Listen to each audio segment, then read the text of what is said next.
അന്യ നാട്ടിൽ നിന്ന് വരുന്നതാണ്. നിങ്ങളെന്താ ചെയ്യും? നിങ്ങൾ പോയി പണിയൊക്കെ അങ്ങനെ വരെ. തനിക്ക് ഈ കണ്ടവന്റെ ആസനം താങ്ങുന്ന ഏർപ്പാട് നിർത്തി വേറെ വല്ല പണിയുണ്ടോ നോക്കുന്നില്ല. പറ, എത്ര രൂപ വേണം? ഉള്ള കാലം ആണുങ്ങളെ പോലെ ജീവിക്കാൻ പറ. എത്ര ലക്ഷം മാധവൻ ഉണ്ട് തരും? നമ്മൾ ഈ നാട്ടിൽ നിങ്ങളെന്താ ചെയ്യും? പോയി പണി നോക്കണമായിരുന്നു. അതൊന്നും പോണായിരുന്നു. ഇന്നില്ലേ എന്താ അത്? ഞാൻ നിങ്ങളോടൊന്നും മിണ്ടിയില്ലല്ലോ. ഞാനൊന്നും മിണ്ടിയില്ലല്ലോ. നീ എന്തിനാ ഡോർ തുറക്കണേ? എന്ത് ചെയ്യണമെന്ന് അറിയാൻ പാടില്ല, എവിടെ തുടങ്ങണമെന്ന് അറിയാൻ പാടില്ല. പിന്നെന്താ? ഞാനൊന്നും പറഞ്ഞില്ലല്ലോ നിങ്ങളടുത്ത്.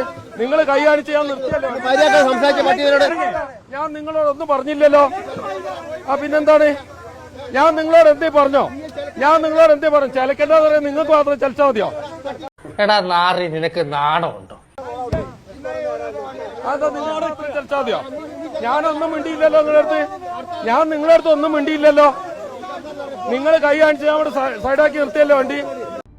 മിണ്ടണ്ട, അധികമൊന്നും മിണ്ടണ്ട. ആരും ഒന്നും മിണ്ടായിരിക്കുന്നതാണ് എല്ലാവർക്കും നല്ലത്. ഷാജിയേട്ടാ, നമ്മൾ എവിടെ പരിപാടി അവതരിപ്പിച്ചാലും ഇതാണല്ലോ അവസ്ഥ.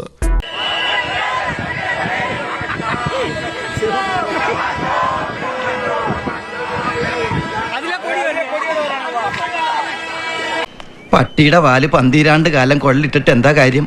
പട്ടിക്ക് കൂടി തോന്നണ്ടേ അത് നിവർത്തിയെടുക്കണോന്ന്? കഷ്ടം.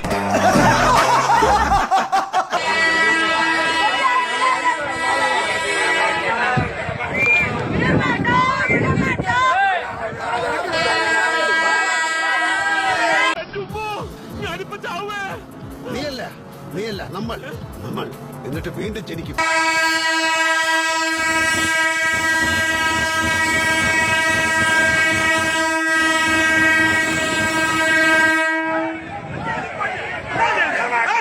വയസ്സുകാലത്ത് ഓരോരുത്തന്മാരുടെ ഓരോ പൂതികളെ. എനിക്കതല്ല, തലക്കോളം കിറക്കഞ്ഞ മനുഷ്യന്മാർ ഇങ്ങനെ കാണിച്ചു വിട്ടു.